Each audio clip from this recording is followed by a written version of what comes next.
শুভ সন্ধ্যা। আশা করি সকলে ভালো আছেন, আমিও ভালো আছি। আজকে একটু সাহিত্যিক হয়ে গেছি। আজকে এসেছিলাম বইমেলায়। এটা অনেক আগের একটা ভিডিও। এটা আসলে আমার তখন দেওয়ার মনে ছিল না। এখানে কিংবদন্তি এসেছে, তারপর বিদ্যানন্দ এসেছে। সব থেকে সুন্দর ছিল কিন্তু বিদ্যানন্দের যে ঘরটা ছিল ওটা ওটা কাঠে ভরপুর। এবং সবাই যে পরিমাণ ছবি তুলছিল, আমি নিজে ভিডিও করার সময় পাচ্ছিলাম না। আমরা আমাদের সাথে গিয়েছিল ভাইয়া এবং আপু। আমরা তিনজনে মিলে পুরা বইমেলা ঘুরে ঘুরে দেখছিলাম এবং সবার শেষে আমরা যেই বইগুলো পছন্দ হয়েছিল ওগুলোই কিনেছি। আমাদেরকে দেখে কেউ মনে হবে না যে আমরা বইমেলায় ঘুরতে গিয়েছিলাম। আমরা তো আস্তে আস্তে হাঁটছিলাম, আর যেখানে মানুষের ভিড় দেখছিলাম সেখান থেকে অনেক দূরত্ব মেনটেন করছিলাম। এবং এখানে কিছু বই পেয়েছিলাম। এক পাশে হচ্ছিল সাংস্কৃতিক অনুষ্ঠান, যেখানে গল্প এবং বিভিন্ন কবিতা পড়ে শোনানো হচ্ছিল এবং আমরাও দাঁড়িয়ে অনেকক্ষণ শুনি। অনেক সুন্দর ছিল আসলে।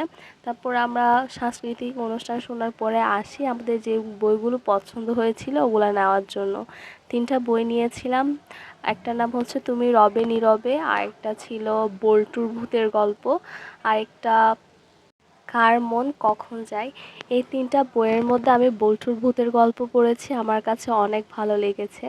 এখানে চন্দ্রবিন্দু এসেছিল, ওখান থেকেও অনেকগুলো বই পছন্দ হয়েছিল, কিন্তু আসলে স্টুডেন্ট হলে যা হয়, কেনার ইচ্ছা থাকলেও আসলে কেনা যায় না। বিদ্যানন্দ দেখছেন এখানে কত মানুষ ছবি তুলছে, একটু গিয়ে দেখতেও পারছি না, এখানে এত পরিমাণ ভিড় ছিল, সবাই খালি ছবি তুলছে, আমরা কিছু করতে পারছি না। তারপর একটু ভিড় কমলে আমরাও যাই সামনে।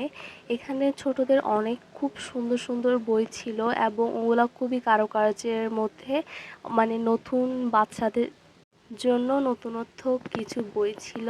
বাচ্চারা অবশ্য পেলে অনেক খুশি হবে। আমার নিজেরও খুবই নিতে ইচ্ছে করছিল, আসলে বাসায় ছোট কেউ থাকলে অবশ্য নিতাম।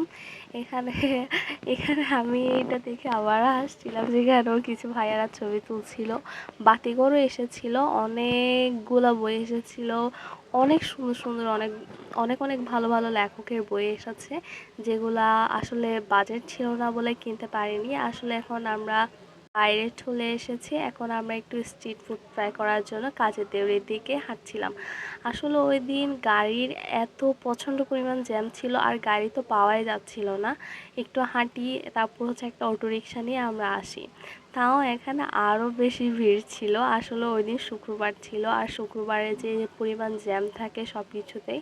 এখানে আমরা পেঁয়াজও নিয়েছিলাম, জালি পিঠা আমরা খাই। বিদায়।